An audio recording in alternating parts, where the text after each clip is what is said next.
आज के इस क्लास में जानेंगे उत्पादन का अर्थ, मीनिंग ऑफ प्रोडक्शन। ठीक है, तो कच्चे माल को प्रयोग किए जाने वाले उत्पाद में बदलने की प्रक्रिया क्या कहलाती है? उत्पादन कहलाता है। देखो, उत्पादन क्या होता है? जब कच्चे माल के द्वारा किसी वस्तु का निर्माण किया जाता है तो प्रक्रिया क्या कहलाता है? उत्पादन कहलाता है, प्रोडक्शन कहलाता है। ठीक है, जैसे मान लो कि अब मिट्टी है, मिट्टी क्या है? एक कच्चा माल है।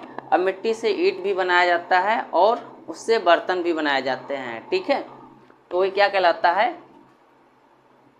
वस्तु का उत्पादन या ईंट का उत्पादन कहलाता है। अब देखो, दूसरे शब्दों में कहें तो भौतिक आगतों और अभौतिक आगतों को उपयोगी बनाने की प्रक्रिया क्या कहलाता है? उत्पादन कहलाता है, प्रोडक्शन कहलाता है।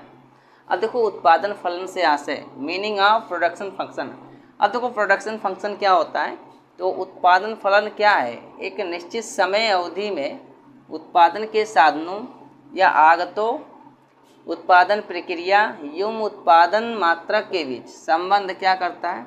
संबंध जो है स्थापित करता है। उत्पादन फलन में केवल कुशल तकनीकी पद्धति का उपयोग किया जाता है। ठीक है, अब उत्पादन फलन या प्रोडक्शन फंक्शन में क्या होता है कि जब वस्तु का निर्माण करने के लिए या प्रोडक्शन करने के लिए जितनी भी तकनीकी प्रक्रियाओं का सहारा लिया जाता है, हेल्प लिया जाता है, वही सब क्या कहलाता है? प्रोडक्शन फंक्शन कहलाता है। जैसे एग्जाम्पल के तौर पर Q बराबर FL के।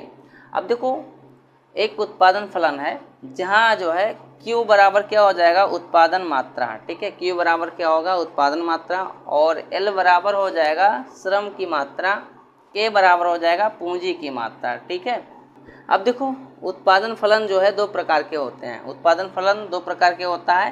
पहला हो जाएगा बढ़ता हुआ उत्पादन फलन और दूसरा हो जाएगा घटता हुआ उत्पादन फलन।